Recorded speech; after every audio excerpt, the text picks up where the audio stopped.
Although the subject of magnetism has been of interest to man for a very long time, comparatively little is known today as to the substance of magnetism. We are fairly well equipped now to analyze its processes and to create magnetic phenomena by artificial means. But the actual nature of the magnetic energy itself, like nearly all other basic energies of life, has not yet been solved or analyzed because of certain inevitable limitations of man's faculties and abilities to examine into things essentially not material or physical within the range of sensory perception. The existence of magnetism was known to ancient people. We find quite a discussion of it in Socrates, where he describes pieces of metal attaching themselves to each other to form chains. We know that the lodestone, a natural magnet, was given a great deal of thought by Thales of Miletus, later by Plato and Aristotle. And the area called Magnesia, where this lodestone abounded, has contributed at least part of the name by which we now know magnetism. In the early medieval period, considerable research was done, and so frightened were early navigators that certain mountains in distant areas were magnetic, that they caused their ships to be put together by wooden pegs rather than by nails, for fear that magnets might draw the nails out of the wood. Also we know that at Thrace, priests and priestesses of the state religion healed the sick or treated disease by means of magnetic rods. These rods, long and slender, metallic tips, and possibly a core of metal running through them, probably gave rise to our popular concept of the magic wand, as it is found in the ceremonial arts of the Middle Ages, perpetuated in the conjuring arts of the modern world. The Chinese knew a good deal about magnetic theory, and as the lodestone was familiar to most peoples of the world, the Chinese also had their own particular type of magnetized substance, amber. Amber is not naturally magnetic, but if stroked or rubbed, develops magnetic properties. And today, the simple test used by the Chinese merchants when trying to determine genuine from false amber is merely to rub the amber on his sleeve or on a piece of cloth. If it then picks up small bits of paper, it is genuine amber. Thus magnetism, representing an invisible drawing power, was recognized, and among ancient peoples it was customary to apply nearly all forms of knowledge to the human body in the effort to discover various treatments for those ailments from which mankind forever sickens. The development of magnetic therapy, however, was probably given its greatest advance by Paracelsus of Hohenheim, whose career extended into the early parts of the modern chronological period. Paracelsus used magnetized material for the creation of talismans, magnetic rings. He also used magnetic rods, much as the early Thracian priests. And he firmly believed that magnets and lodestones had therapeutic value. Of course, in all these early experiments, we are more or less on the horns of a dilemma. Certainly, these medications were used, and the reports about them were favorable. But considering the time and the circumstances, we are always left to wonder how much of the therapy was the result of the magnet and how much was a psychological cure strengthened by great faith and further strengthened by the phenomenal power of the lodestone. In any event, people thought they got well, whereas in some of our modern methods of healing, people do not think that they get well. And the result is that they remain in their previous condition or become worse. As far as the application of magnetic theory beyond the use of magnetized or sanctified objects, beyond this we come into several interesting areas of speculation. Actually, we know that objects of various kinds were blessed or subjected to magic rituals by ancient people. And that the same occurs in the early history of Christianity.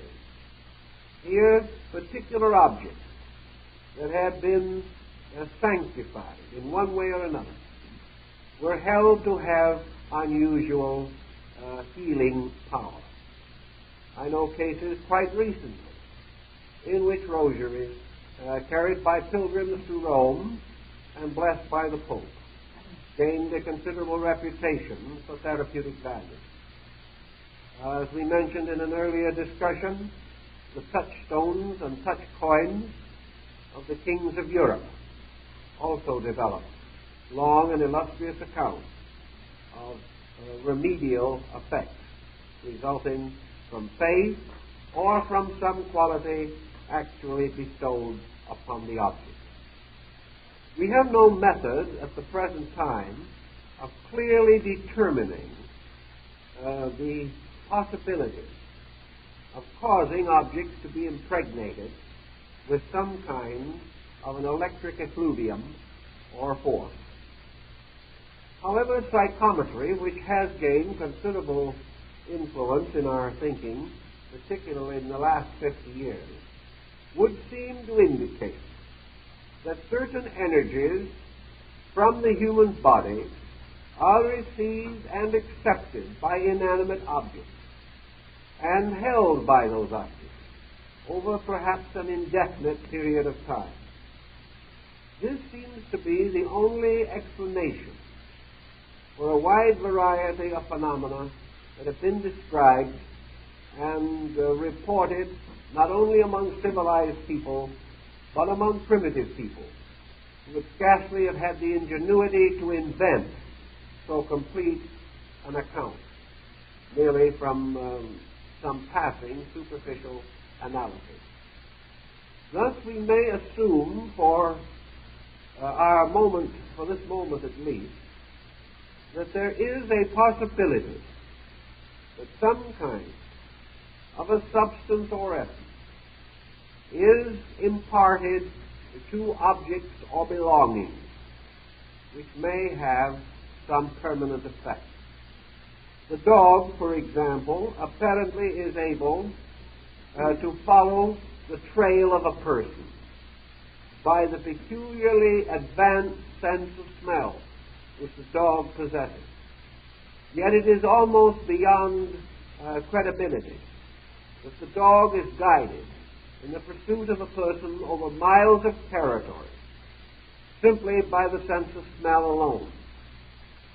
It seems as though the animal must have certain other instincts by means of which it gains an awareness or is able to pick up some kind of emanation beyond that which is within the range of the sensory perceptions of human beings.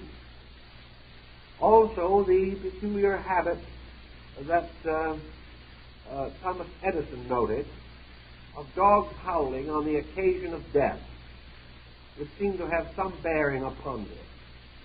The dog was not of the family of the person who passed on. Merely the dog was in the locality or vicinity. And immediately on the moment of death, the dog began to howl, although it might have been a mile or two away. This caused Edison to begin to suspect that there was some kind of a free energy in space which carried records of events and occurrences, or there were faculties in man capable of picking up various changes and modifications in the magnetic atmosphere. All of these possibilities center around the existence of some force, some radiation from a person which does have a lingering effect or continuance in the places where that person has been and among the objects that that person has once possessed. Primitive magic largely depends upon the magician securing some object which has belonged to the person to be involved in the magic or witchcraft. This possession forms a link. What kind of a link? The only possible link we can imagine is that some kind of energy is in this material, and that this energy is still associated with the person to whom that object once belonged, by what Paracelsus calls sympathy. This is the same type of thing that is recorded in the case of the amputated leg, which was buried and in a box in the cemetery. In nailing the lid on the box, a nail entered the amputated leg. The person who had lost the leg felt the pain of the nail for several months, although he was not near the place where the member had been buried. But when the nail was removed from the little box containing the removed member, the pain in the invisible leg of the patient ceased, thus seeming to indicate, again, some sympathetic connection between the individual and some part of his own body that had been removed surgically. All of this can only come to one general conclusion, namely that there is some kind of an invisible field of energy, of magnetism, as it was generally called, and that the person could use this energy in various ways to affect his life under certain conditions. Also, as Paracelsus pointed out, that the energy of one person could be communicated temporarily to another person in the form of a sort of invisible blood transfusion, a mysterious process of contributing energy. Energy is life. Energy is the basis of survival. And among the old Orthodox Jewish families of Europe, if some loved member of the family reached the gates of death, the other members gathered around the couch of the very ill person, and each one offered some part of his own life to extend the life of the loved one. There are mysterious reports of the fact that this sacrifice was wonderfully accepted, that the dying person recovered, but that the one who gave him this life had his own length of years correspondingly shortened. Such energy mysteries and legends and fables are too common to be completely ignored. Yet, frankly, the average person today does not know what to do with them, cannot put them together into any kind of an immediately rational pattern. Today, in our rather materialistic world, scientific men are loath to consider such problems as the medieval concepts of magnetism. As we continue, however, to explore primitive medicine, which has become quite a fad these days, and we continue to send expeditions to primitive people to learn their healing methods, it is quite possible that someday we will run across such a body of evidence supporting the idea of magnetic healing that we will be forced to recognize the need for a thorough investigation of the subject. In the meantime, we will try to put together some of the concepts that are now held by minority groups, individuals or small groups who have experimented with this field or have restored as far as they could ancient knowledge bearing upon the subject. If a magnetic element exists, it can be derived from a number of sources. First of all, magnetism may be a free energy in space itself. In other words, the universe has its own magnetic field. These magnetic fields are in certain relationship to the organized development of nature. If the magnetic force exists at all, and the lodestone would seem to leave no doubt, then this force is useful.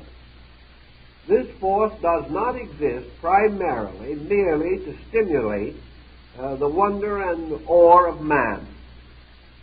Magnetism, if it is a natural phenomenon, is an essential part of natural order. It has some use, some very important reason for existence.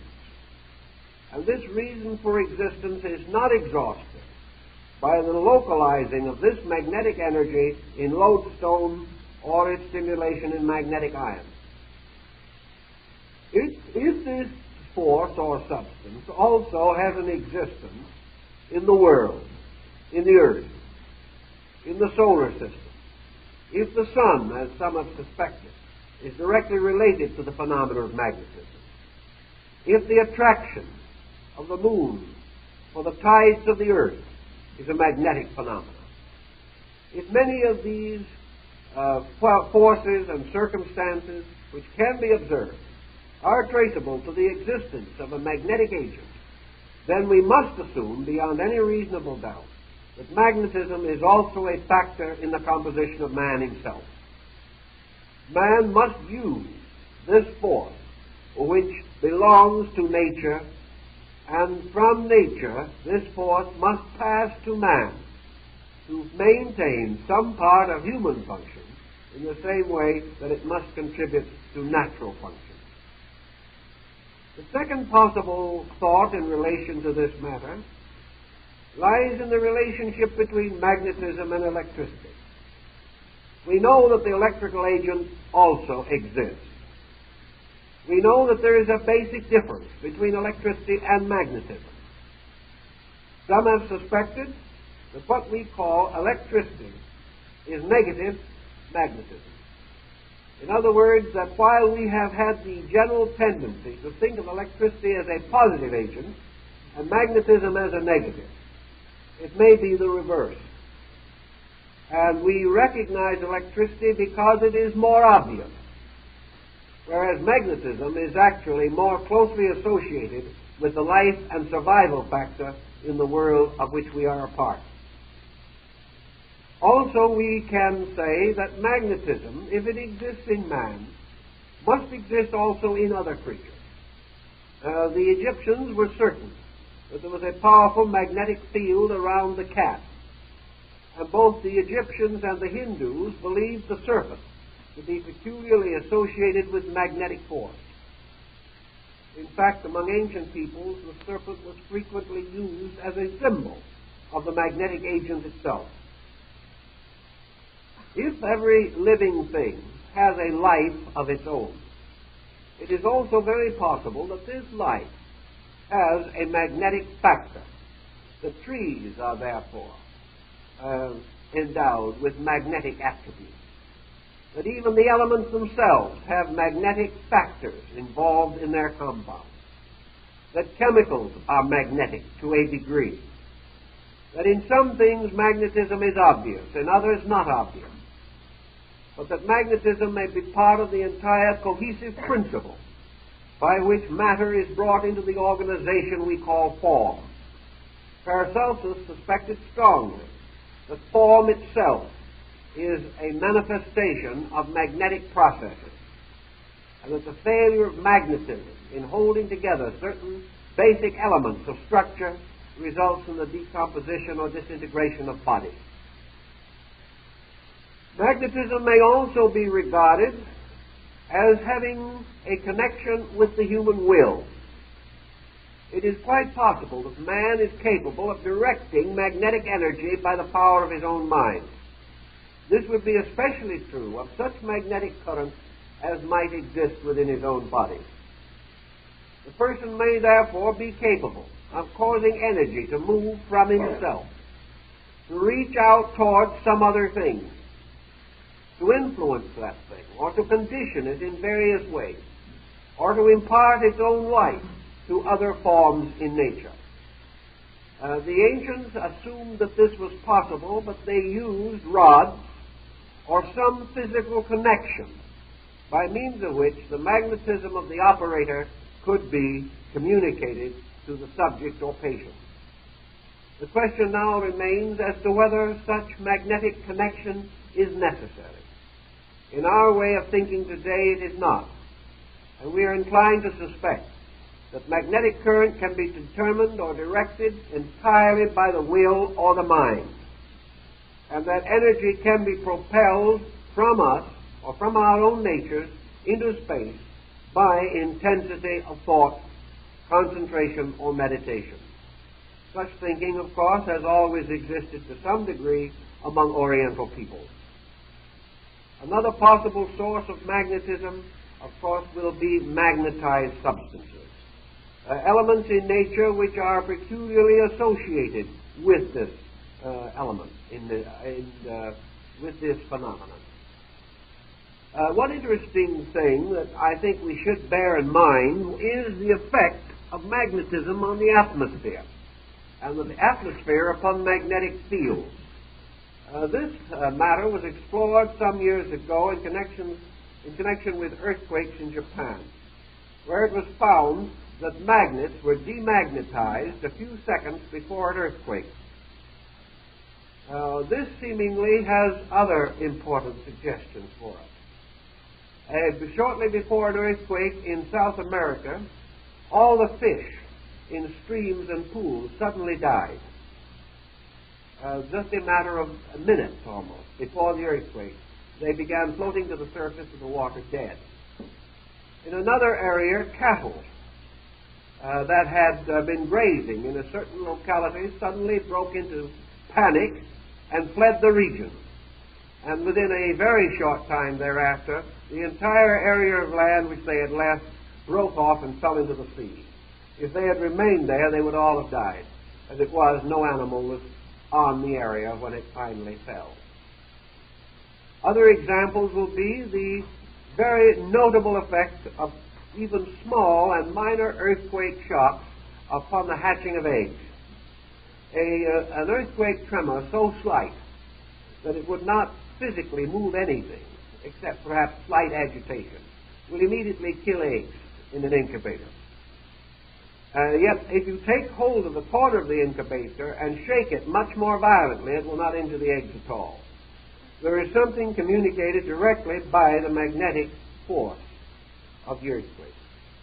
Now, various opinions have been advanced as to the cause of such possible magnetic association with earthquakes. One has been that the magnetism is generated as a result of the land motion.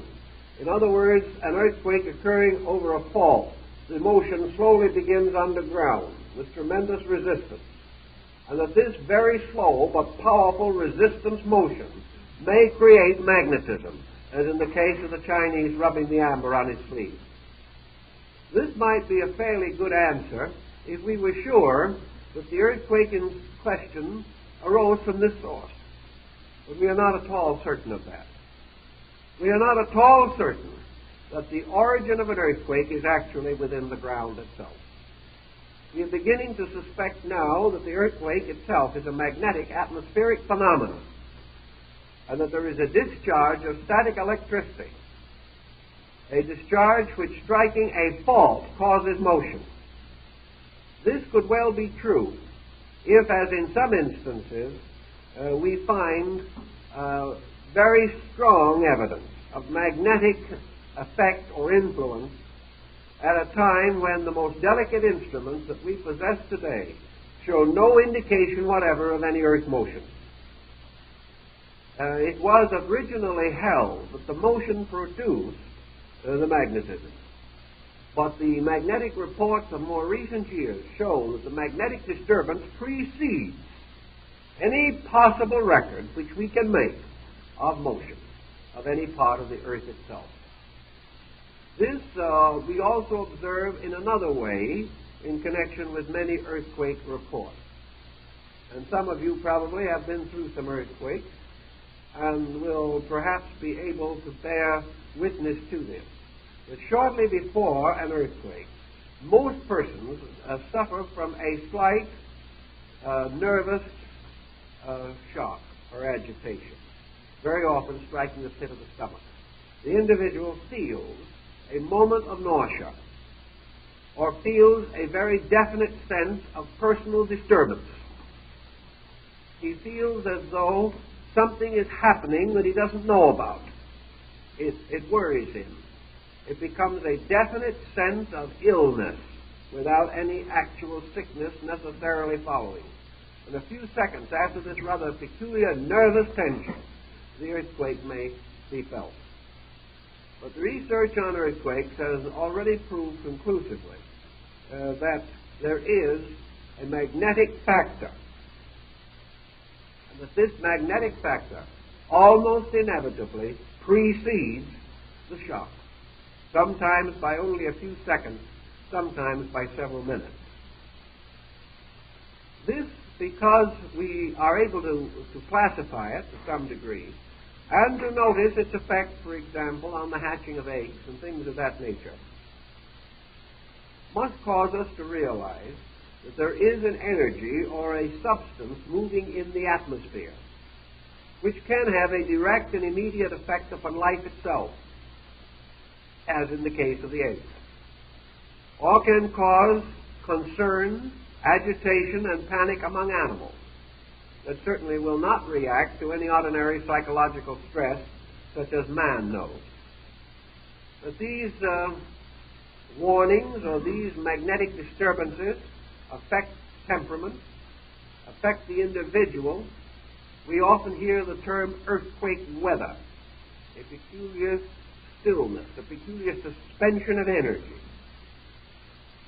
We are beginning to take more interest in this type of problem since the development of the atomic bomb and the various developments therefrom, because we are now experiencing the possibility that disturbances of the atmosphere enveloping the planet may very directly affect all life on the planet and can, if sufficiently pronounced, endanger the life of creatures inhabiting a planet. In some way, therefore, the invisible world around us begins to move in upon us. And while we cannot see it, or we cannot entirely estimate it, we have some recognition of its value or of its importance. Human beings, like all other creatures in nature, also have certain eccentric manifestations with which we associate them. There may be 1,000 persons attend a conservatory of music. Perhaps a half dozen of these will become leading musicians. The others will become at best only satisfactory, and some will never be able to develop any advanced musical appreciation or technique. The same is true in sciences and art. And nature is continually producing exceptional individuals in various fields of activity.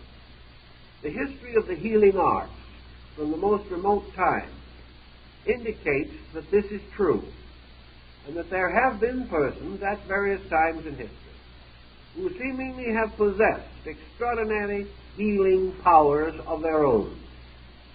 these individuals are capable of causing the sick to be improved by proximity to the healer, or by methods of the transference of some invisible or certainly intangible effluvium, which seemingly has the same effect as an advanced medication. The use of electrotherapy, the use of electricity and magnetic factors in the diagnosing of disease, such examples have already become reasonably familiar. We know today that we are able to gain a far greater knowledge of the more subtle elements of diagnosis through the use of electrical equipment. All of these steps of progress bring us closer and closer to the core of our subject. And this core seems to indicate that there is the possibility of the development of a therapy, of a method of healing, resulting from a growing and improving knowledge of the magnetic fields or energy fields of the human body. If we go back to the beginning of the theory of medicine, we come upon a very simple, basic concept. Namely, that it was the intention of nature that man should be well. That the human being, like all creatures in nature, is supposed to have a reasonable span of health. This span of health is presumed to extend from the beginning of life to such a period as the functions of the body, exhausted by natural fatigue and age, will simply cease to continue to function. Nature, however, did not intend individuals to be invalided throughout their lives, to suffer from innumerable aches and pains, and to be half dead long before the appointed time for their departure. This continuous record of illness, infirmity, disease, and to some degree even accident, all of this together implies some ignorance, some misunderstanding, some disobedience in man, by means of which his natural allotment of health is impaired or actually destroyed. Nature's processes for keeping things healthy is to impose upon them an adequate system of circulation and ventilation. Nature is so balanced that if its processes are permitted to develop and function normally, that nature is continuously healing itself. The world will heal itself of any and all natural ailments that may develop within it. It has the mysterious power of restoring. It has the power of purifying its own atmosphere, of purifying its own water, and of gradually replenishing its own soil. The earth, if not abused, and its natural processes unbalanced by some interference, will move along in a comparatively healthful manner, maintaining the life upon it in a reasonable state of well-being. It is largely, therefore, man's unbalancing of the laws governing natural processes, man thrusting upon nature too rapidly an excess of problems for which nature cannot provide immediate solution. And the same thing happens within the individual. Nature intended this body to be a self-remedying structure within a reasonable degree of function. It expected that the body would recuperate from its own depletion, that it would restore and repair such common damage as might naturally come to it. And it is only when man's way of life or the circumstances of his living confront him with an excess of danger that the recuperative power of nature is inadequate. So the purpose of nature's construction in the beginning was that all things should have the remedy for their ills within themselves. And what we know as therapy in general arose from man's artificial attitudes toward life, and the fact that through neglect or through ignorance or excess, the individual passed beyond the condition in which his own structure could remedy its defects. Nearly always this condition is reached through intemperance, or through the breaking of the common rules of health, which nature has given us to understand by way of the intuitive and instinctual faculties of our own consciousness. Those false or exaggerated conditions which cause man to become ill, and which prevent nature from being able to meet the challenge of the energies needed to recovery. These are for the most part, depletion and obstruction. Depletion is the exhaustion of resource, and obstruction is some circumstance arising which prevents the natural flow of energy through the body. The moment the flow of energy to a part of the body is restricted, particularly by some serious obstruction, the area not permitted to enjoy proper circulation begins to decline. And in the case of the human body, infection set in. And if the condition is not remedied, the individual will die. Obstructions, wherever they occur, challenge means to remove obstruction. Depletion, wherever it exists, challenges us to find methods of replenishment. Actually, sickness is not nearly as physical as we have been inclined to think that it is. Nearly all sickness arises from the failure of energies to maintain the normal function of structures and organizations in the body. Thus, the restoration of energy, the redirecting of it, and, if necessary, the temporary exhilaration of it, so that it may break through some block or obstacle. Such processes would constitute a normal approach to therapy. Up to the present time, however, we have not assumed that these energies could be directly communicated. Thus, we make use of various secondary means. Nutrition, particularly under the vitamin-mineral theory, is intended to assist us to get the use of nutritional factors more rapidly for the increase of energy or the maintenance of vitality. This has developed largely due to the adulteration of the foods which normally should provide energy. And there is still a moot question as to whether artificial energy through medication can be regarded as an adequate substitute for natural nutrition. We know that food grown on exhausted soil, soil impoverished of minerals, and probably impoverished of energy, cannot supply to us that energy which it does not possess. Through the adulteration and over-refinement of food, we also find a diminishing of vital nutritional content, sometimes practically the total loss thereof. So that while the food may apparently nourish the body, it fails to sustain the magnetic fields, which are important to the total function of man. Now, Paracelsus was of the opinion that the primary function of minerals in the body is to hold and direct magnetism.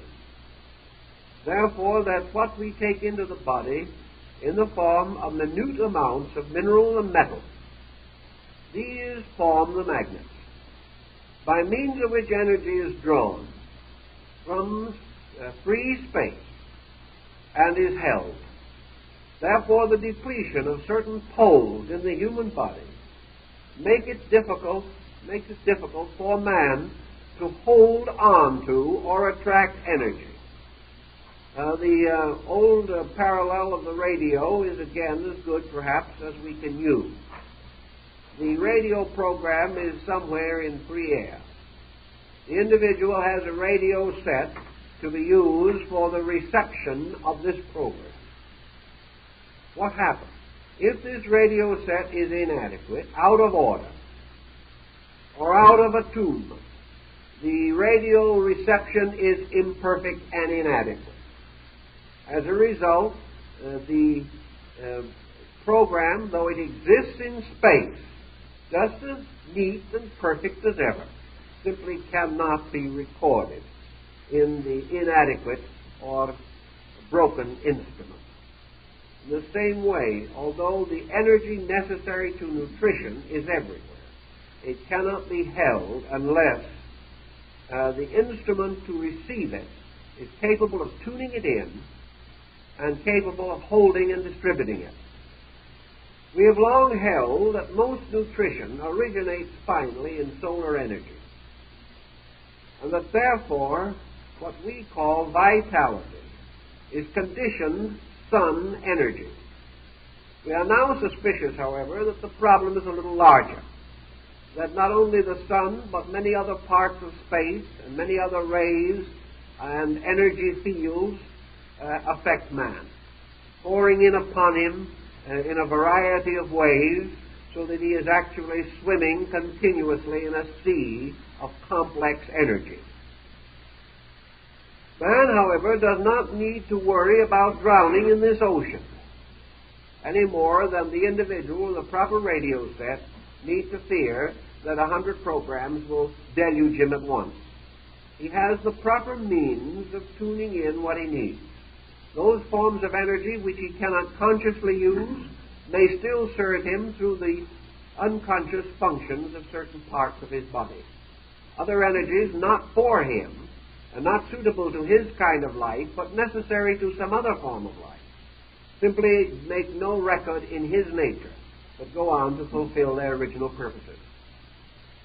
Thus man, by creating polarities within his own nature, is constantly attracting to himself that energy which he needs for life. If he is unable to so attract this energy, then he is depleted, devitalized, or unable to function. Devitalization through exhaustion, depletion, also has a tendency to cause obstruction. Obstruction may simply result from the gradual loss of activity in an area. When this activity is reduced below a certain level, it gradually results in the setting in of a crystallized state. And in this crystallized state, obstruction in the form of crystallization begins to prevent the proper flow of such energy as is available. By degrees, therefore, the body becomes crystallized. It no longer serves as the immediate channel for energy. It no longer distributes energy properly through nervous and arterial venous circulation. It no longer is sustained adequately by the energy which can reach it, or the struggle of the function is not equal to the opposition of circumstances, and gradually the body sickens. Thus, the therapy, as Paracelsus pointed it out, in your field of energy, lies in reaching behind the physical situation as it exists, and to discover means whereby the available energies can be brought into direct relationship with those structures which need them for survival. Paracelsus also held a series of other thoughts, one or two of which I think might be timely at this moment.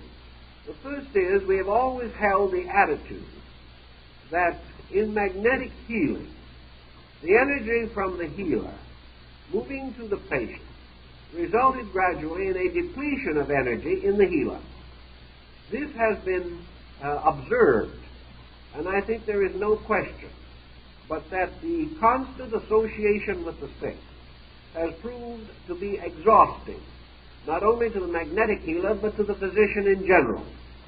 The sick, in other words, have a tendency to vampirize the well, to live upon such energies as they can find, not necessarily by any intention to do so, but for the reason that sickness becomes a negative situation, a low-pressure area into which energy flows.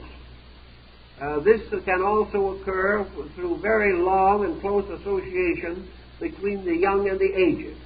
The older person struggling for survival may unconsciously or unintentionally draw energy from the young, in whom this energy appears to be superabundant, and it would appear that such as they lose might never even be missed. But the tendency to borrow energy, to take it on from whatever source it can be gathered from, has also been generally observed. The magnetic healer of the 18th century and even earlier tried to direct energy by means of the mind. He used his own will as a method or an instrument to impel energy. He came to the conclusion that by determination or by visualization, he could cause the energy in his own body to move from that body into some area or location in the body of the patient. Thus he would will his own energy to turn and become a curative agent in the structure of someone else.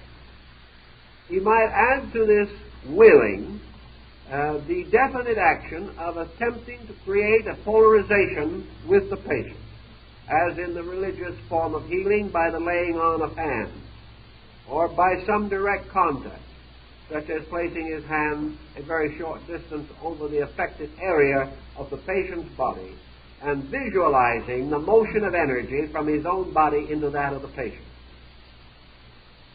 There has been enough evidence to indicate that man can direct and control the flow of energy within his own body. He can cause it to become intensified in a hand or a foot. He can cause it to intensify the functions of a sensory perception.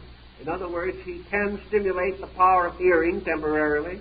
He can stimulate the power of sight temporarily beyond its normal function by the intense application of mental effort.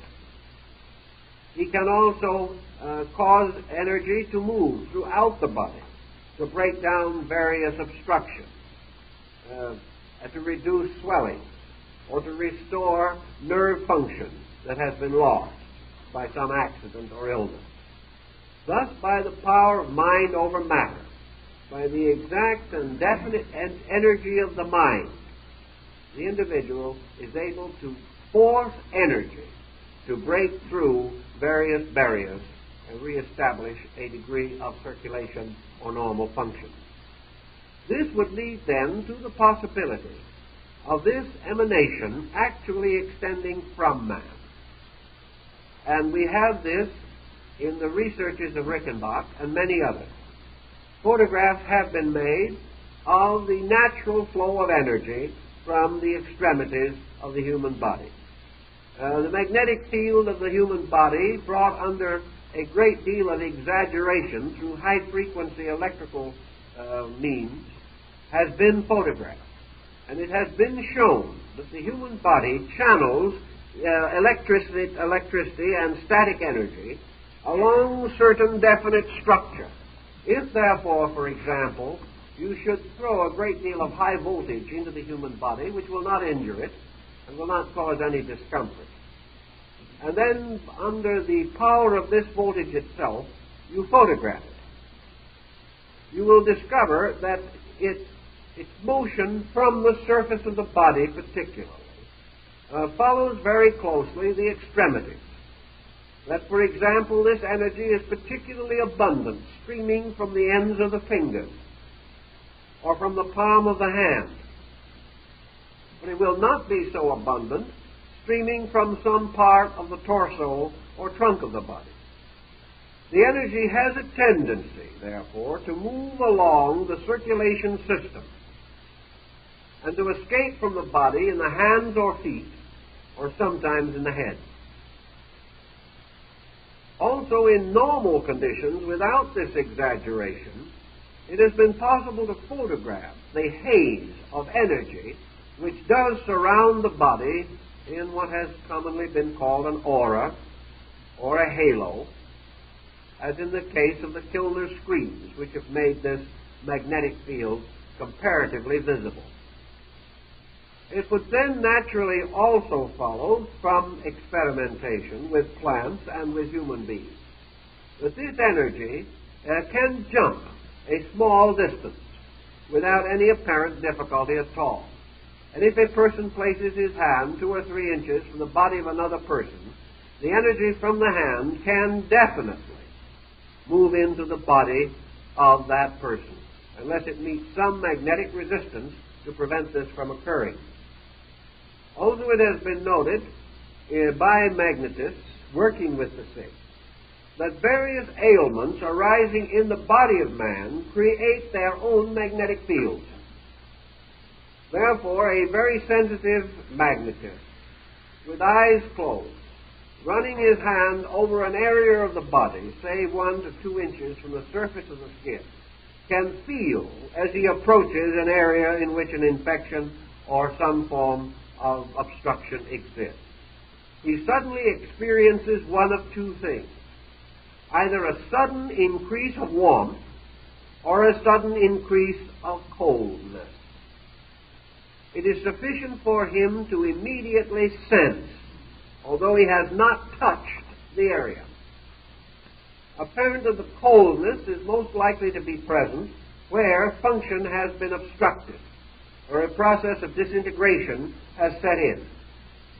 The sense of heat where there is swelling or congestion. And this is perhaps a little more remarkable inasmuch as the area involved may be well within the structure of the body, several inches from the surface.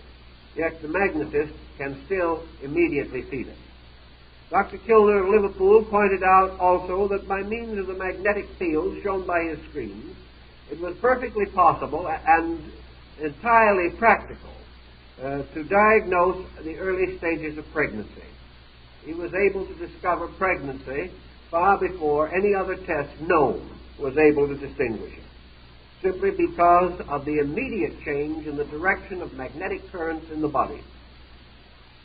That this entire field of body magnetism should therefore be neglected is perhaps a serious loss to those who are still struggling to attain health under the pressures and problems of our time. Magnetism, however, we also realize has other values or factors involved, and that regardless of all other equations, magnetism is affected by the mind, by the emotions, can be controlled by them, or can be very seriously injured by them. It is very possible, therefore, that what we call the magnetic field is essentially the link between the psyche and the body and the source of a very large amount of psychosomatic phenomena. There must be a bridge by which mind and matter are brought together. There must be a reason why the moods of the mind will affect the chemistry of the body. We know that the effect exists. We are not sure, however, of the bridges by means of which this effect is produced. It is all right to refer to the fact that our thoughts affect our bodies, but how? Certainly these thoughts do not sufficiently and immediately disturb function to explain the situations that arise. Researches with Kilner screens and with other elaborate electrical devices, including the polygraph used in criminal investigation, all these have proven conclusively that there is a psychic sympathy between mental, emotional function and body function, and that this psychic sympathy has a series of obvious poles of relationship and other poles that are not obvious. One of the most obvious, for example, is respiration. Another very obvious pole is the effect of mental and psychic stress upon the sweat glands.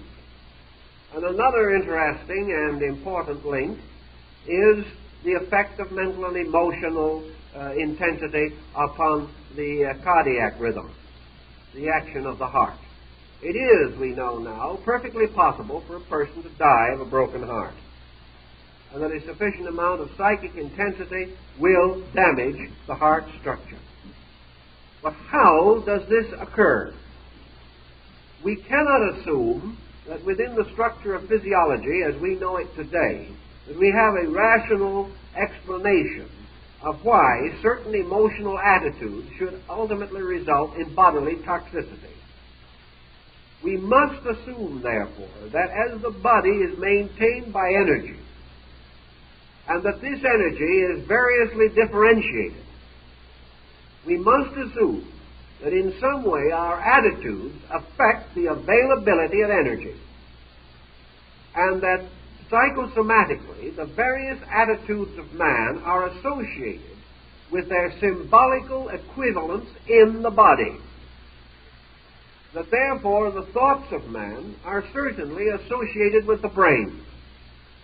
The emotions of man are certainly associated with the heart system.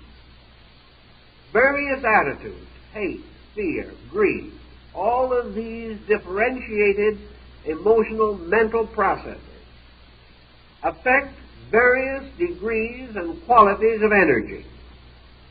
Each one of them interferes with the function of some conditioned energy, or causes to arise a corruption within energy itself.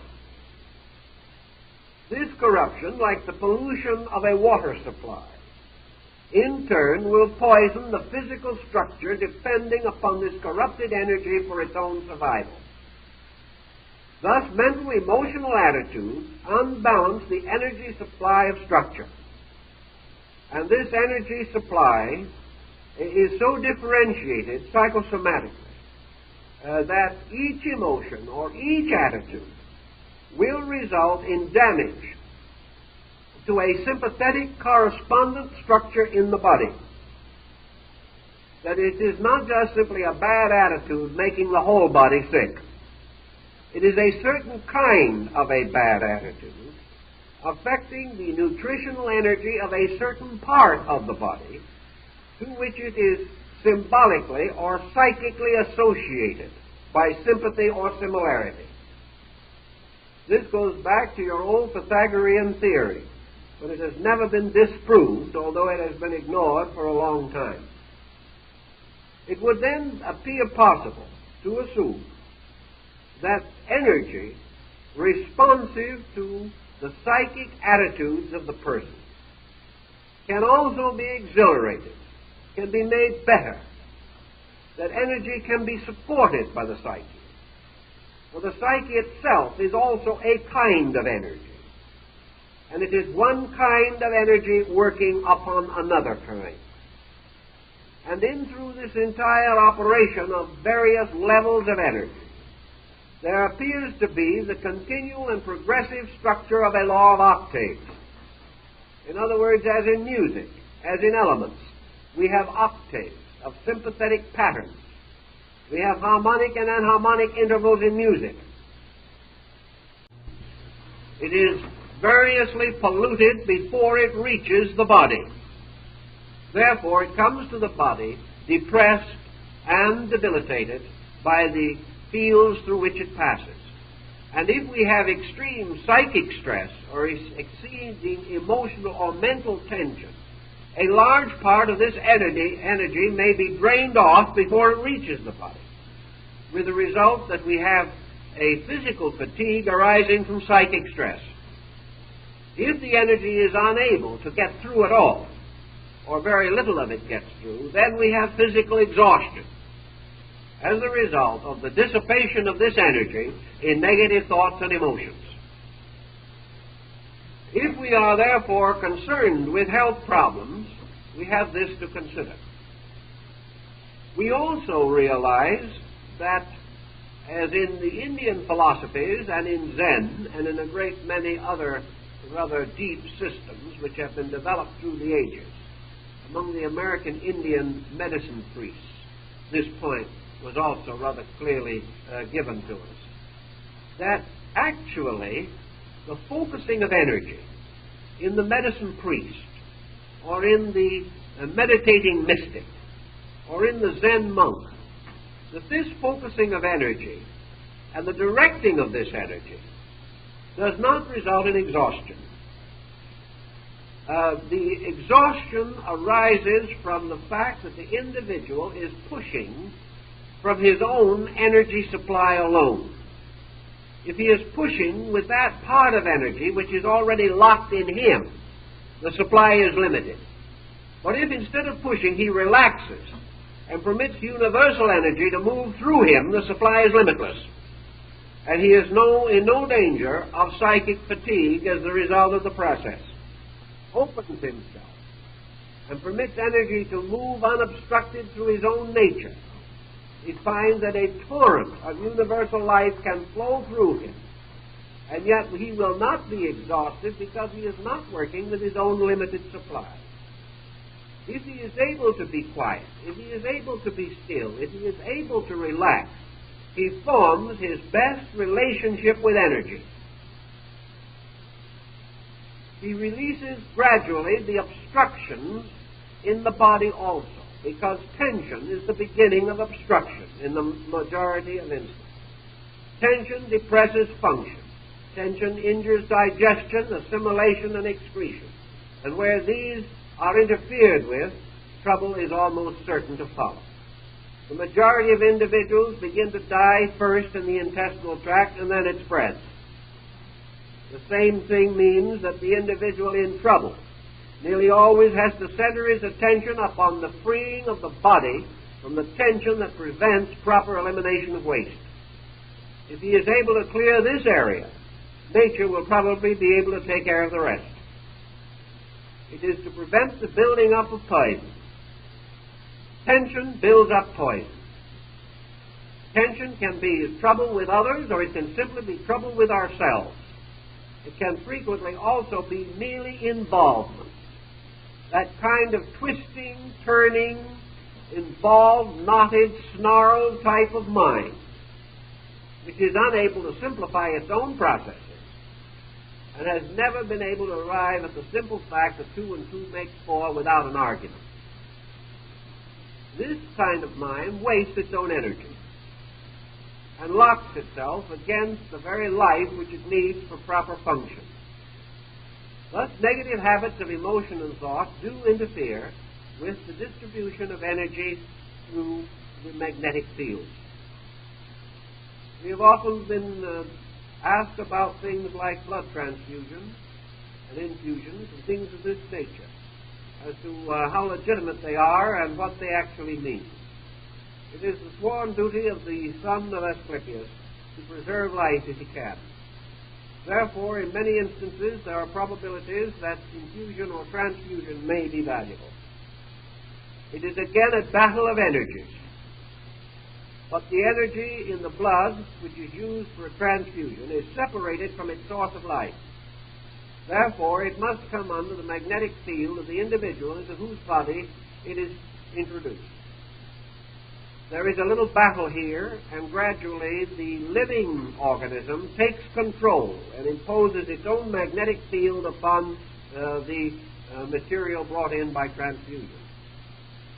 In the interval, however, there has been known to be a certain minor degree of psychic phenomena in which there is an appearance or a suggestion that the introduction of the foreign blood causes a moment of mental confusion, sometimes almost a sense of sympathy with the person from whom the blood was taken. This passes very quickly, however, because the dynamic, vital center of the body receiving the blood takes over, and its magnetism gradually overwhelms the negative or opposing magnetism of the infused blood. Thus, the individual takes over again and carries on his own existence. But the blood certainly does carry within it one kind of this magnetic agent, which is present in many forms and in many levels and degrees in the complicated structure of man. This all points then to the one situation that we're coming around to, and that is the systems or means by which magnetism can be used and, to a measure, is being used in modern therapy.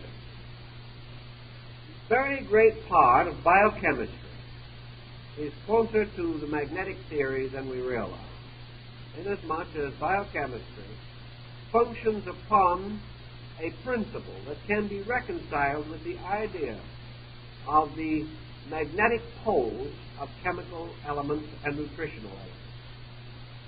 If we recognize that every time we take a certain form of nutrition into the body, we are setting up a magnetic field, we then realize, as has been known for a long time ago, that man does not live actually upon the physical food that he takes in.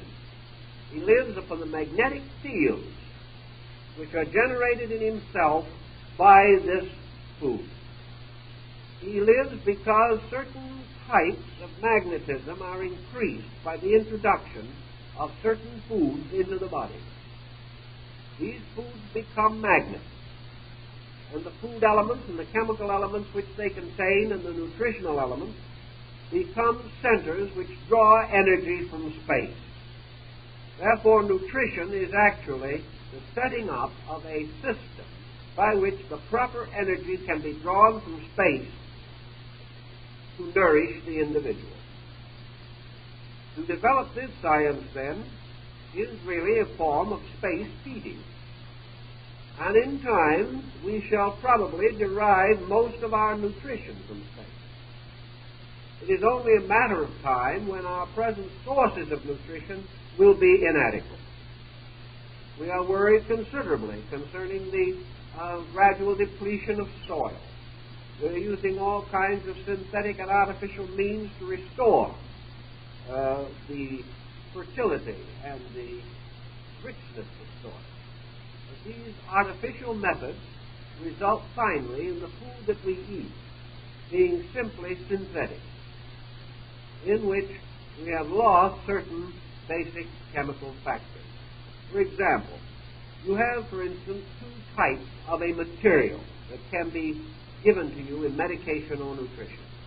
One is a genuine, naturally produced form. The other is a synthetically produced form, resulting from a careful analysis of the original and the complete reproduction of it by artificial means in chemistry in the laboratory.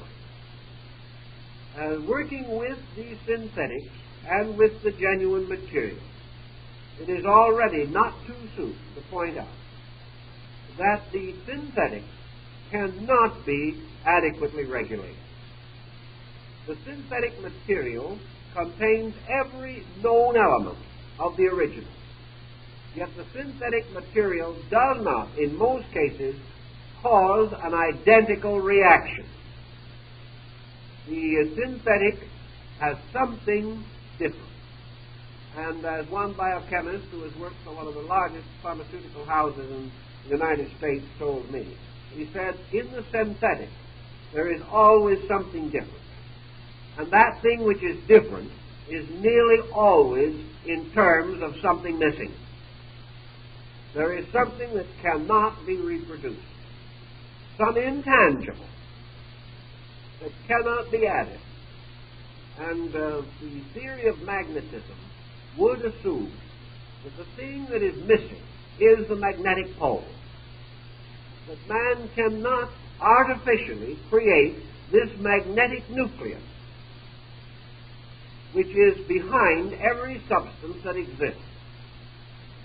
Now, science has been able to reproduce certain forms of this nucleus, but when it reaches a certain degree of complexity, they have failed to carry on. The moment we reach a degree of chemistry in which we transcend elemental processes and go on to the more highly advanced, we suddenly recognize our own ignorance, our inability to add all of the factors or elements necessary to make the thing operate. Something is always missing. and is something that is missing in synthesis, cannot be therefore contributed to the soil, to the earth, to the air, to the body of man. And man gradually will come into difficulty due to the starvation of certain essential areas of his magnetic field. Now, when an individual gets into a state of malnutrition physically, he generally strikes out desperately for food. And the same occurs when his magnetic field becomes deranged. He must replenish it in some way. He strikes out to find the necessary media. And out of this, as it becomes a more generally accepted experience, must come the restoration of a study of pure magnetism, a restoration of man's recognition that he is dealing with an abstract and an intangible, but something exceedingly real and necessary to him.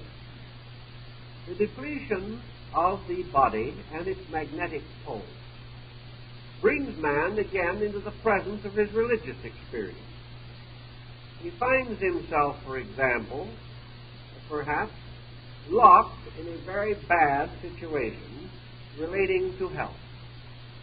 He is locked probably, at least to a measure, by habit mechanism. He is locked by a complex which he is unable to escape.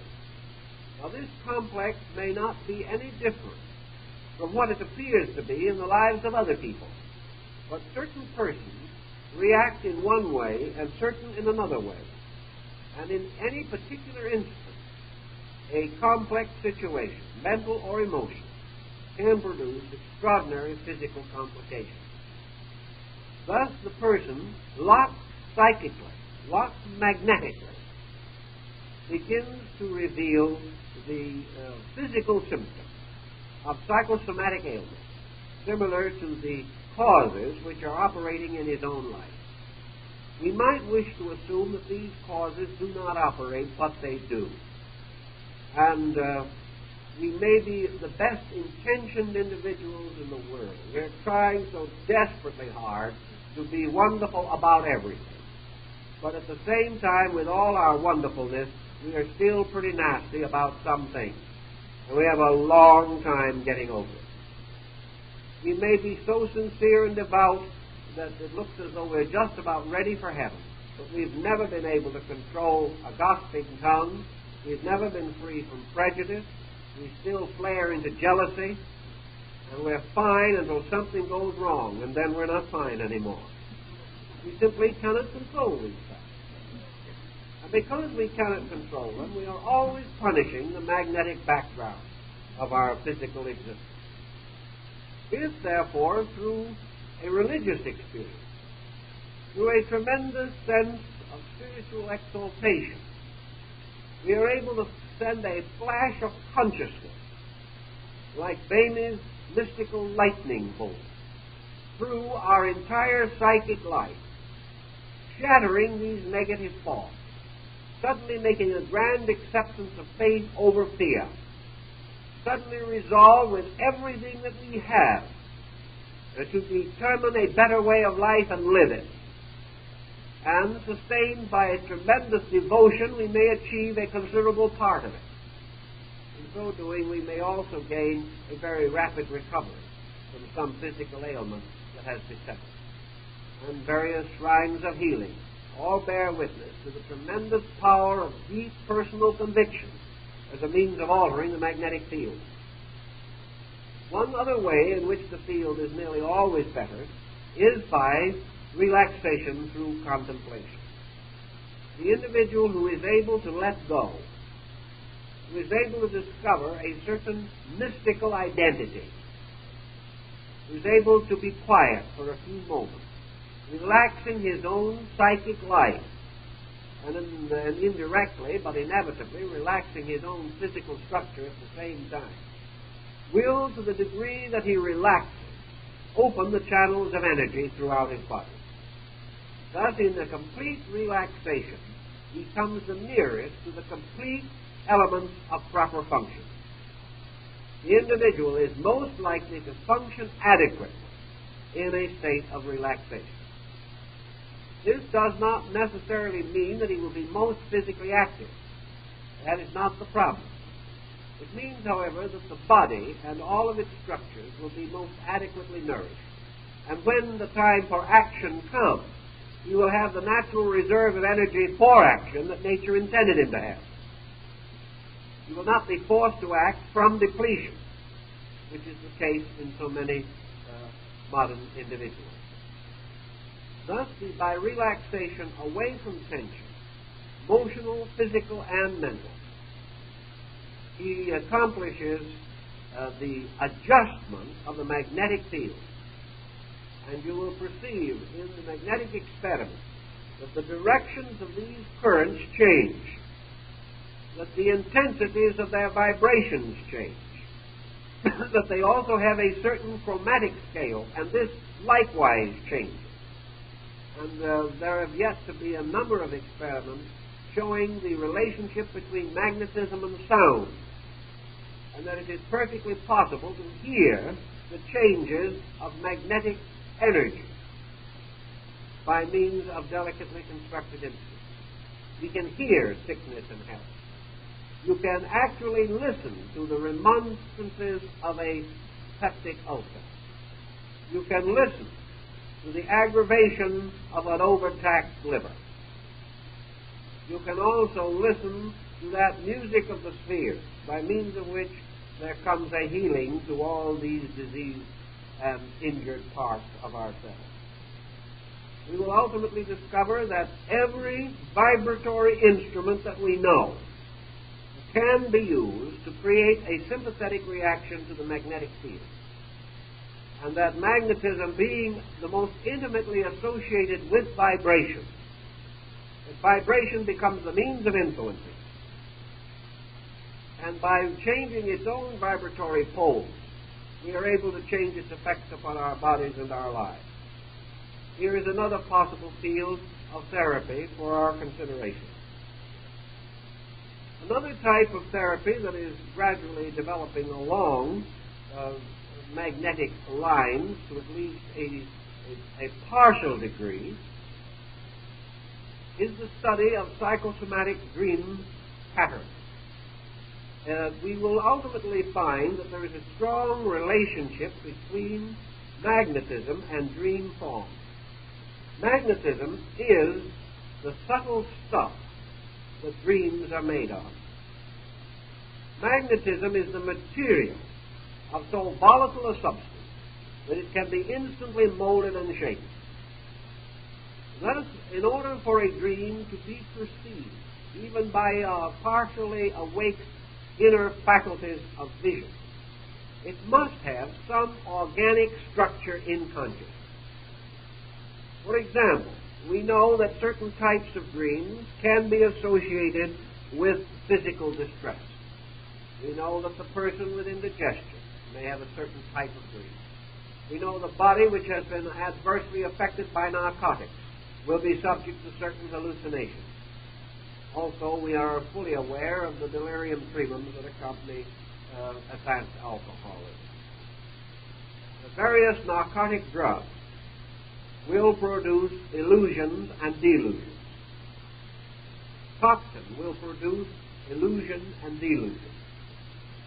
And there seems to be every reason to believe that your magnetic field is the secret of these phantoms which arise as a result of man's mental and emotional energies forming symbols in the magnetic field. If we are able to carry this further, we shall then perceive why dreams can be diagnostic and prognostic. We realize how they can reflect or interpret man's mental and emotional existence, and how they can tell of secrets most deeply locked within himself. All this is possible because the dream represents, like the strange snowflake pictures created by frost on glass, they represent energy moving within the magnetic field of the individual. this energy crystallizes along forms which we call dream patterns. And they have meaning. But the reason they have meaning is because thought and emotion have moved energy. And this energy, held in a certain suspension, has a definite effect upon our lives. Now, energy within man, magnetism within the human body, breaks into at least two distinct forms, about which we have not too much information, but a little that may stimulate further thought.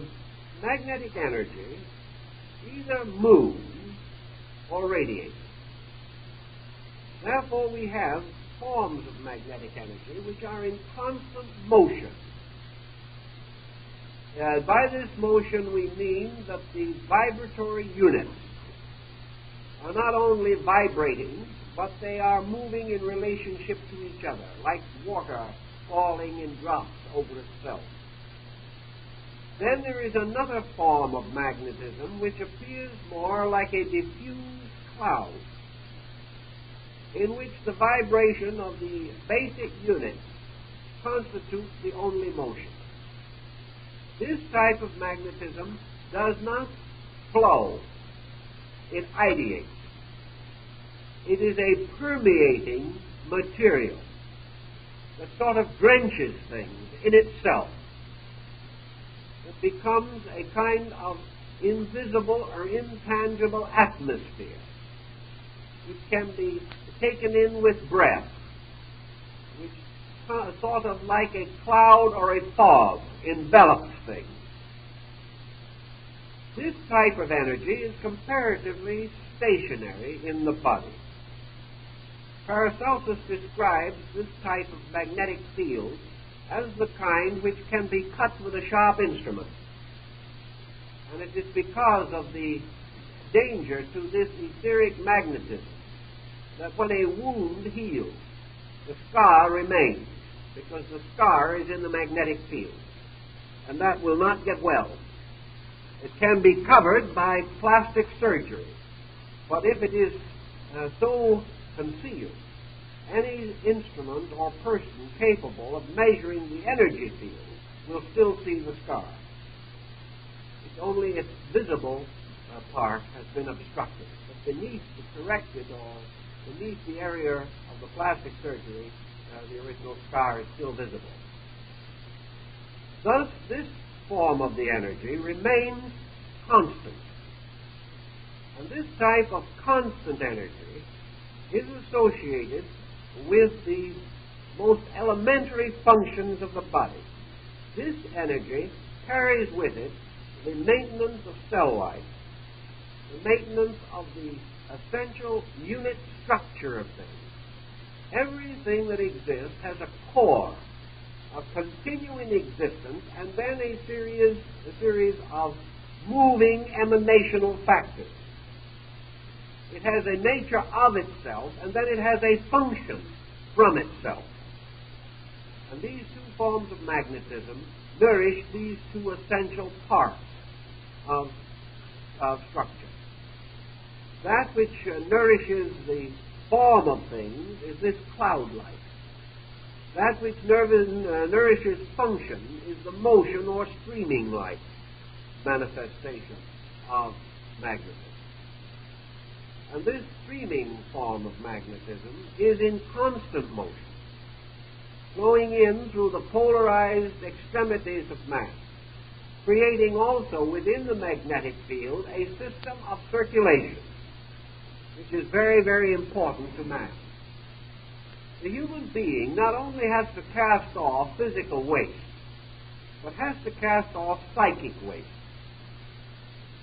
And in getting rid of the psychic waste, we have to depend upon the circulation in the magnetic structure.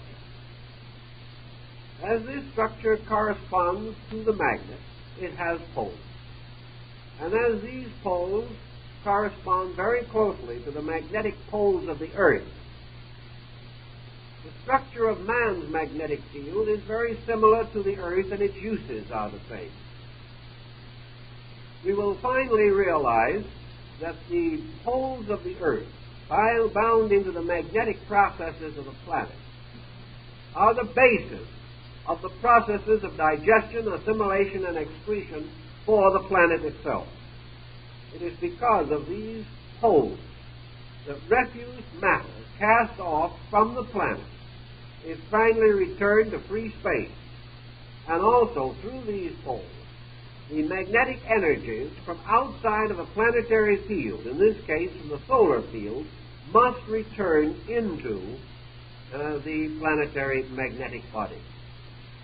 So that in this case the magnetic field functions somewhat like a pair of lungs. It has a double duty. First, to draw in air and circulate it through the body, then to gather up waste and exhale it out again. In the magnetic field, the energy of the universe is drawn in through the positive pole of the magnet, and the energies wasted, torn down, broken down, the refuse of function, these elements are cast out through the negative pole of the magnetic field, returning again to space, which becomes like the vast ocean, the purifier of all the streams that flow into it.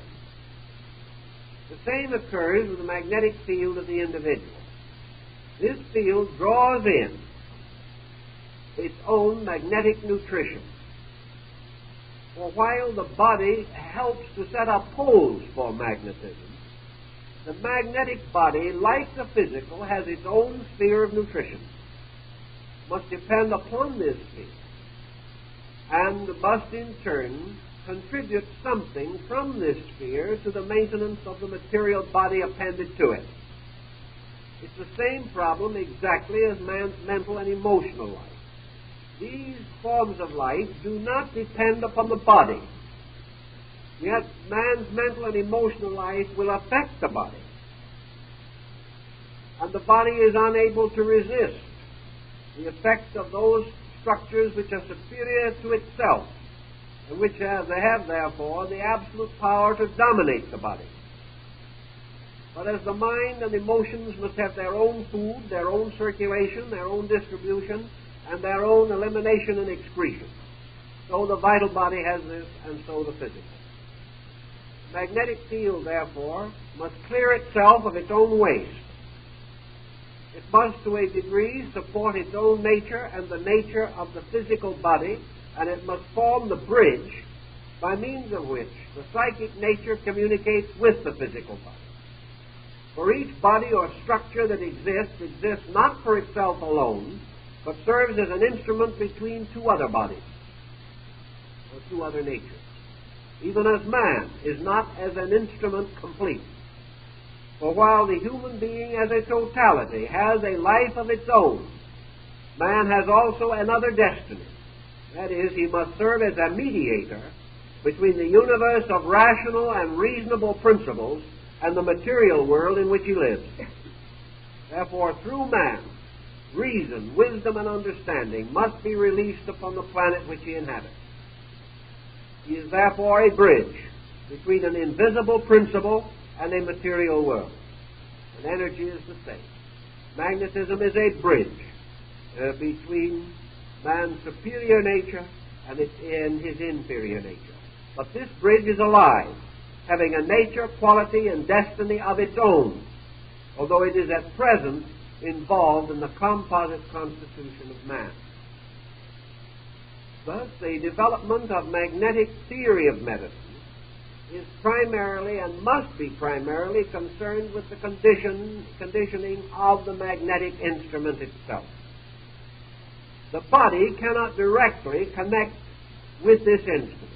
The body of man cannot, of its own will and purpose, affect the magnetic field. The only way it can influence the magnetic field is through the mental and emotional power, which is superior to body and also superior to electrical energy.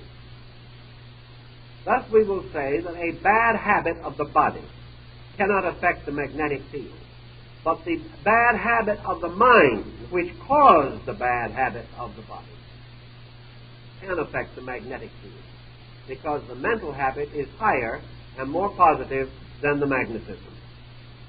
The mind and emotions, being superior to energy, are able to control it. Therefore, any mistake in the psychic life will affect the energy field, but a mistake in the body will not. The only way in which the mistake in the body can affect the magnetic field is by a physical accident or the loss of a member. Actually, the psychological stress, therefore, which depletes man, comes into the body from the mental and emotional life. And these mental and emotional pressures resulting in bad physical habits, it would appear that the physical habit is making the sickness. But it is not the physical habit. It is the psychological attitude causing the habit that is destroying the magnetic balance. Thus, if the individual is angry, and in the course of his anger he has a stroke, we might think at first that this stroke represents the body blocking energy. Such is not the case, however. The body is the victim. The cause of the trouble was the anger that was seated in the mental and emotional life. This prevented the proper function of energy and led to the stroke. In each case, the superior must be responsible for the action of inferior. Man is a mental, spiritual, emotional entity, is therefore at all times responsible for his own magnetic field, and in turn responsible for the action of this field upon his body. And in order to achieve the balance of these factors, he must work from inward control. Now we think of the man controlling energy. This in itself is a kind of a strange term. For while we equally often hear man making rather boastful remarks about what he's going to do with time and space and energy and distance and all these things, actually man does not formally control these things inasmuch as they are universal and therefore cannot be actually controlled by anyone. What we call control is merely our own adjustment to them, an adjustment to the energies which they contribute to our common economy. When do we therefore say that we can control and direct magnetic energy? What we mean is that we can either obey or disobey it. We can set certain motions in process by means of which the natural action of these energies can be revealed or obscured. When we say we will control emotions, what we really mean is that we will control our own misuse of the emotional agent, not to control emotion per se. When we say we will control magnetism, we do not mean that we can actually wave this magic wand and cause magnetism to do anything that it does not want to do. What we are simply meaning is that we are able to make use of this energy by obeying it, by learning its laws and adjusting ourselves to its principles. The same thing is the story of the Chinese river. Man living by the side of the Yangtze River depended upon it for many things. This river is like life. He put his water wheel by the side of the river, and it ground his grain for him. He went fishing in the river and got his food. He made boats and sailed upon the river, and thereby was able to go from one place to another. But at no time does this mean that man controls the river. We might say, yes, but he can build a dam. And in that way, apparently, he does control the river. But his control of the river is not permanent or real. One by one, the dams are broken by the river. And in time, everything that we build to change the course of the river will be destroyed by the inevitable force of the water itself. Therefore, our sensible program is always to arrange our water wheels so that we will benefit by the natural law of the river. And control means this. It means nothing more than that we have learned how the river can serve us. That we have not changed the nature of the river or actually controlled it. We have used it. If we use it well, the river serves us. If we break the rules of the water, the river destroys us. The river has swept away many of the works of men, even while in another place it was grinding grain for it. So in the energy motions in space, we do not control this energy, but we can variously adapt it to our needs through understanding, through obedience, and through wisdom. We can make ourselves receptive to this energy as we need it. We can come finally to the realization that we must reach in medicine, namely that the universe does want us to be well, and that we will be well when we cease making ourselves sick. That sickness is not actually something that the gods have given man to try his soul. Sickness is simply man's inharmonious adjustment with this great magnetic electric field of energy, which is his magnetic nutrition, the nutrition by means of which what he terms his vitality can be maintained. Vitality is not thought, but energy sustains thought. Vitality is not emotion, but energy sustains emotion. Emotion and thought are conditions by which energy is used or abused. But this energy, of course, is of a superior kind to the energy which we commonly term bodily magnetism. But it is also an energy in space. And all levels of existence, from the spirit to the body, all levels are sustained by an energy on their own level. And the structural forms that exist in those levels are sustained by their energies just as the earth is sustained by the combination of the lunar or humid and solar or germinal principles. Thus as the light and the rain cause all things to grow, so these represent the basic energies necessary for physical development. And each plane has its light and its humidity. And this light humidity has been referred to as the electric magnetic field. These combining make all of the forms growing on their own levels fruitful, cause them to germinate and to come forth into manifestation. Thoughts are born this way, emotions are born this way, bodies are born this way. And it is the duty of the individual to try to understand these energies and forces so that he can use them wisely and develop from them a new and adequate concept of therapy. As we said, the gradual depletion of our world's energies will make it ultimately necessary for man to search in space for nutrition. And this space nutrition is available. And gradually he can supplant the sources of energy around him by direct appeal to the solar energy, to the fragmented lunar energy, which reaches him on a different polarity. He can gradually weave out of the energy substances everything that he needs. For actually matter is only a kind of drop that falls out of energy, squeezed out of it in the process of natural unfoldment. Bodies are therefore primarily merely masses of minerals, sustained, held together, made animate by energy. And thereby, having become energized, they are ensouled by powers needing this energized form for the expression of still superior powers and talents. So the body becomes the instrument, and magnetism is the fuel. And man, as soul and mind, rides in this instrument or vehicle.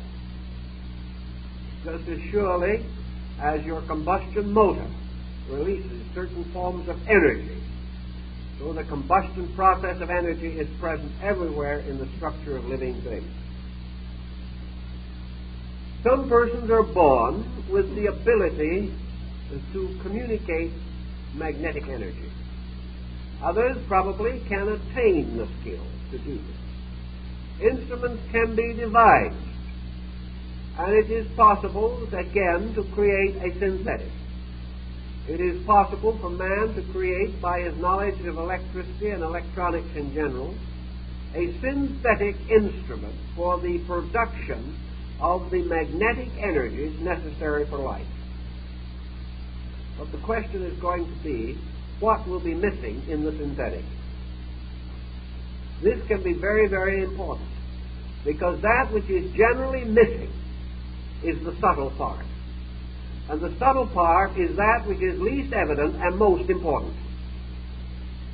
Now, in the concept of the creation of a magnetic field by artificial means, by a synthetic, what might be the element most likely to be missing? That which is the most abstract and abstruse, namely the element by means of which mind, emotion, consciousness are able to ensoul the magnetic field.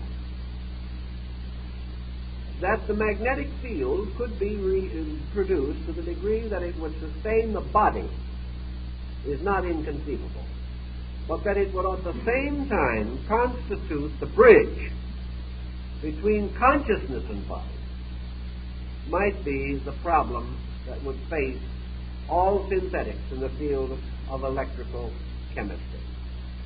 The difficulty in finding out the nature of this link. If such a condition should arise, we might then gradually find that man's relationship to body would be slowly broken. Not immediately, probably, because his own natural energies would sustain it for a considerable time, but in the course of 500 or 1,000 or 10,000 years. If man became continually dependent upon a synthetic and no longer was able to provide the natural elements of the compound, the link between body and consciousness could slowly be broken, which would mean that the body would no longer be a suitable instrument for consciousness. While this is occurring, however, we would probably develop a whole new group of ailments, very serious ones, which would be simply telling us that we were breaking a rule, and breaking a very serious rule. In the last 25 years, we have developed a whole sequence of ailments which were comparatively little known, or not nearly so strenuous in the past as they have become in more recent years. In spite of all of our advance in science, we're not becoming healthier. The reason why is that we are achieving a synthetic progress, a progress in which our advancements are not complete, not balanced. And with all our progress, we are not assuring man of the controlling power of his own consciousness over his magnetic and material body. Medicine can force the body into certain situations, temporarily alleviating symptoms. Various forms of specialized nutritional elements can temporarily stimulate the magnetic field. But unless these processes are in exact harmony with nature, unless finally all science becomes the handmaiden of nature, unless every process is an exact and identical replica of total nature, we cannot be sure of the result. Because nature is a very wonderful and mysterious compound of circumstances. And man is a product of the involving processes of countless laws, many of which he knows nothing about. Consequently, it is always dangerous, as man's various developments cause him to move away from nature. It is always dangerous because it removes him from the harmony of the relationship of magnetic nutrition and physical nutrition. He can bluff his way to the maintenance of his physical existence, but he cannot bluff his magnetic field. He knows no way of influencing it, no way of changing its course, no way of commanding it to obey him. And he has developed as yet no synthetic which will supply it with the energies which it requires. Therefore, if he breaks its rules, he is bound to find an increasing pattern of physical discomfort and disorder. This usually precedes discovery, for man, becoming gradually aware that he is making a mistake, begins to concern himself with finding out what's wrong. And it is very well possible, with the direct thinking that we have today, that in a few years we will begin the research of this mathematic equation. In fact, in a way it is already being done. But that the work shall spread is not at all unlikely. And that ultimately we shall realize that this is the next step in the vast unfoldment of the problem of nutrition, which will be forced upon us by the problems that we are now facing, and still more so by the population problem that lies ahead. We must solve the problem of how we are sustained as living creatures. And to solve that problem, we must analyze and understand the principle of magnetic nutrition. When we understand that, we will be much safer than we are today. In the meantime, not being in full possession of the facts, the one thing always to remember is, when you want to help the magnetic field to function best, relax.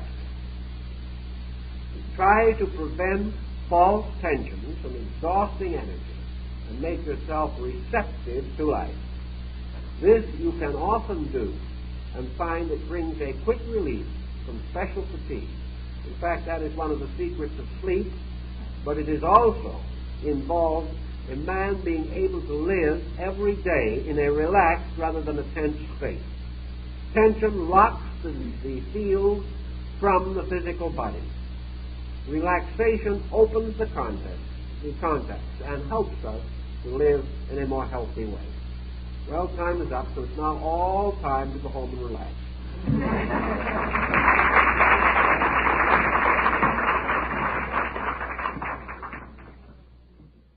It was done, and so frightened were early navigators that certain mountains in distant areas were magnetic, that they caused their ships to be put together by wooden pegs rather than by nails, for fear that magnets might draw the nails out of the wood. Also we know that at Thrace, priests and priestesses of the state religion healed the sick or treated disease by means of magnetic rods. These rods, long and slender, metallic tips, and possibly a core of metal running through them, probably gave rise to our popular concept of the magic wand, as it is found in the ceremonial arts of the Middle Ages, perpetuated in the conjuring arts of the modern world. The Chinese knew a good deal about magnetic theory, and as the lodestone was familiar to most peoples of the world, the Chinese also had their own particular type of magnetized substance, amber.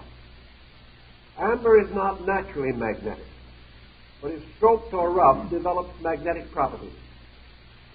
And today, the simple test used by the Chinese merchants when trying to determine genuine from false amber is merely to rub the amber on his sleeve or on a piece of cloth.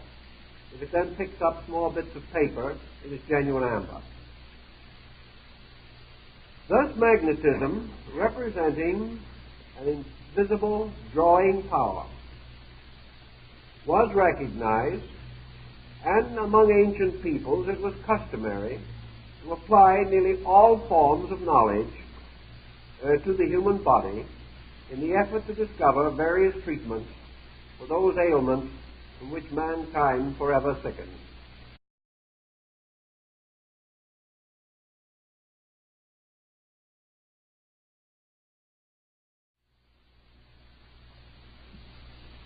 Although the subject of magnetism has been of interest to man for a very long time, comparatively little is known today as to the substance of magnetism. We are fairly well equipped now to analyze its processes and to create magnetic phenomena by artificial means. But the actual nature of the magnetic energy itself, like nearly all other basic energies of life,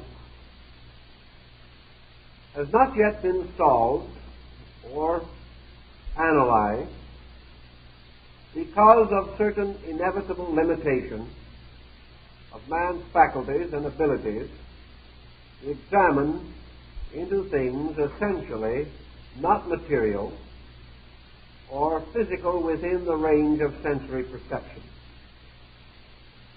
The existence of magnetism was known to ancient people. We find quite a discussion of it in Socrates, where he describes pieces of metal attaching themselves to each other to form chains. We know that the lodestone, a natural magnet, was given a great deal of thought by Thales of Miletus, later by Plato and Aristotle. And the area called Magnesia, where this lodestone abounded, has contributed at least part of the name by which we now know magnetism. In the early medieval period, considerable research. The dog, for example, apparently is able to follow the trail of a person by the peculiarly advanced sense of smell which the dog possesses. Yet it is almost beyond credibility that the dog is guided in the pursuit of a person over miles of territory simply by the sense of smell alone. It seems as though the animal must have certain other instincts by means of which it gains an awareness or is able to pick up some kind of emanation beyond that which is within the range of the sensory perception of human beings. Also, the peculiar habit that Thomas Edison noted of dogs howling on the occasion of death, which seemed to have some bearing upon this. The dog was not of the family of the person who passed on. Merely the dog was in the locality or vicinity. And immediately on the moment of death, the dog began to howl, although it might have been a mile or two away. This caused Edison to begin to suspect that there was some kind of a free energy in space which carried records of events and occurrences, or there were faculties in man capable of picking up various changes and modifications in the magnetic atmosphere. All of these possibilities center around the existence of some force, some radiation from a person which does have a lingering effect or continuance in the places where that person has been and among the objects that that person has once possessed. Primitive magic largely depends upon the magician securing some object which has belonged to the person to be involved in the magic or witchcraft. This possession forms a link. The development of magnetic therapy, however, was probably given its greatest advance by Paracelsus of Hohenheim, whose career extended into the early parts of the modern chronological period. Paracelsus used magnetized material for the creation of talismans, magnetic rings. He also used magnetic rods, much as the early Thracian priests.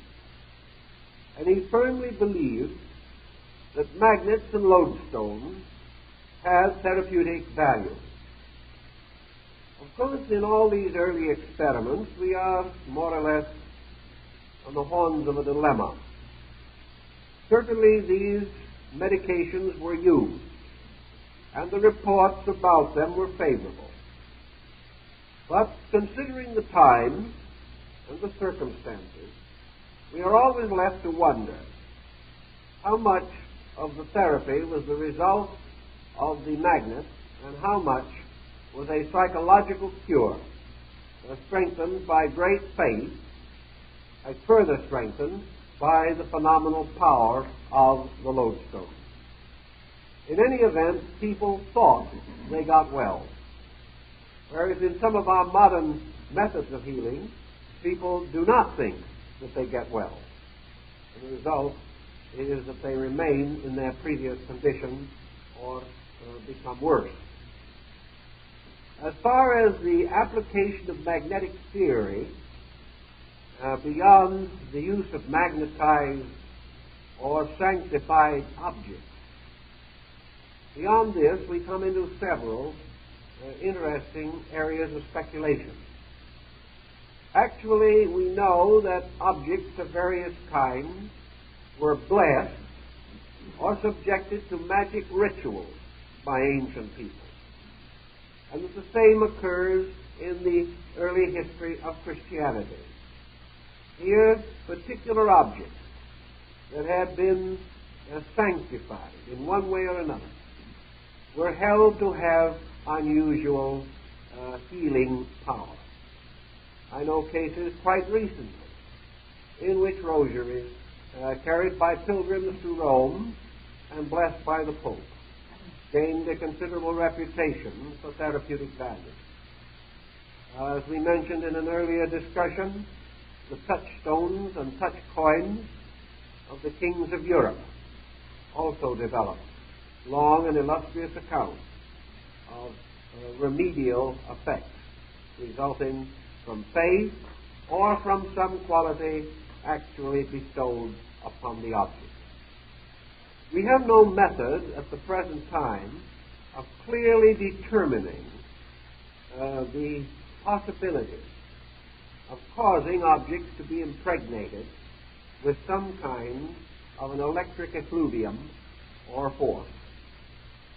However, psychometry, which has gained considerable influence in our thinking, particularly in the last 50 years, would seem to indicate that certain energies from the human body are received and accepted by inanimate objects and held by those objects over perhaps an indefinite period of time. This seems to be the only explanation for a wide variety of phenomena that have been described and reported not only among civilized people but among primitive people who would scarcely have had the ingenuity to invent so complete an account, merely from some passing superficial analysis. Thus we may assume for our moment, for this moment at least, that there is a possibility that some kind of a substance or essence is imparted to objects or belongings which may have some permanent effect.